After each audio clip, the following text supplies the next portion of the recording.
Kementerian Kesihatan bercadang untuk membangunkan kertas putih kesihatan ke arah mengukuhkan sistem kesihatan negara secara menyeluruh agar perkhidmatan kesihatan lebih saksama, equitable dengan izin, berkualiti tinggi, mudah diakses dengan kos berpatutan dan mampan untuk jangka masa panjang.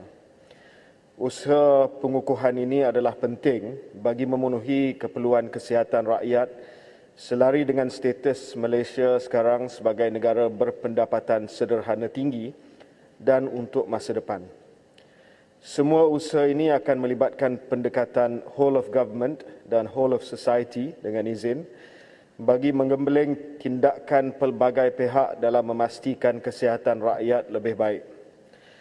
Kertas putih kesihatan ini adalah satu ikhtiar Kementerian Kesihatan untuk membuka hujah dan perbincangan bersama rakyat serta pihak berkepentingan mengenai sistem kesihatan negara yang memerlukan penambahbaikan yang mampan. Kertas putih ini merupakan dokumen rasmi kerajaan yang insyaAllah akan dapat sokongan bipartisan yang akan menggariskan status semasa, jurang dan kekangan yang dihadapi. Dokumen ini juga akan mengemukakan cadangan penyelesaian secara berfasa daripada segi reformasi penyampaian perkhidmatan, pembiayaan, tadbir urus serta organisasi merangkumi tempoh 15 tahun.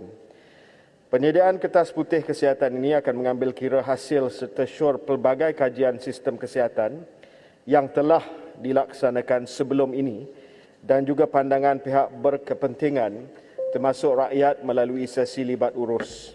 Kertas putih kesihatan ini dijangka akan dibentangkan di Parlimen pada November tahun ini. Terima kasih. Terima kasih. Rahmat. Terima kasih kepada jawapan Menteri. Sebelum ini kita sering mendengar isu-isu berkenaan dengan pelatih doktor, isu kebajikan jururawat, pegawai perubatan doktor ataupun fasiliti hospital klinik yang perlu dinaik taraf dan didirikan.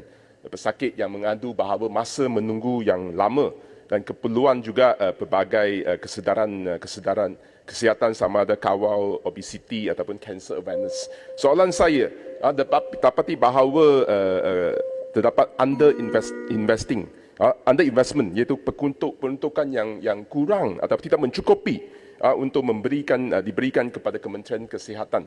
Dan ada cadangan untuk saya ingin mengetahui sama ada dalam kertas putih kesihatan yang bakal dibentangkan di Parlimen ini sama ada satu bab ataupun chapter spesifik berkenaan dengan peruntukan kewangan, memandangkan ada cadangan untuk meningkatkan peruntukan kesihatan di bawah bajet kepada 4% KDNK ataupun keluaran dalam negara kasar GDP, dan di mana WHO World Health Organization mencadangkan 7% daripada GDP.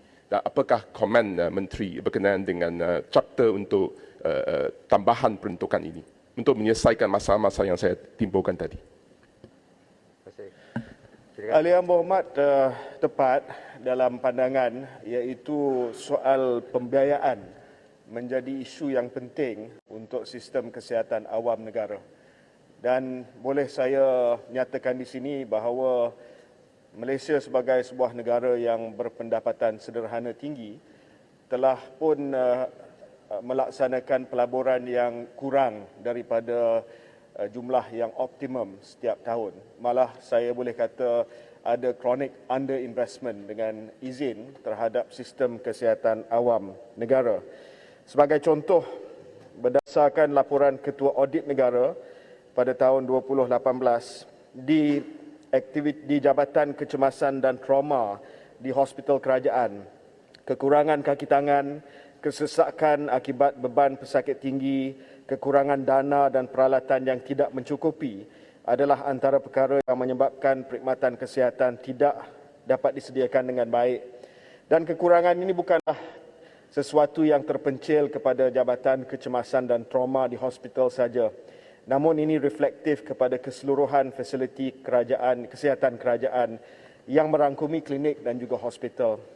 Yang Berhormat, betul bahawa perbelanjaan kesihatan awam negara adalah rendah pada tahap 2.58% daripada KDNK pada tahun 2020. Sedangkan kita seharusnya ditanda aras dengan negara-negara pendapatan sederhana tinggi yang lain, di mana perbelanjaan kesihatan awam mereka adalah sekurang-kurangnya 4%. Jadi pembiayaan ataupun soal pembiayaan dan peruntukan bagi kesihatan awam akan menjadi satu perkara yang sangat-sangat penting untuk dibincang dan diputuskan dan dibentangkan dalam kertas putih kelak. Terima kasih.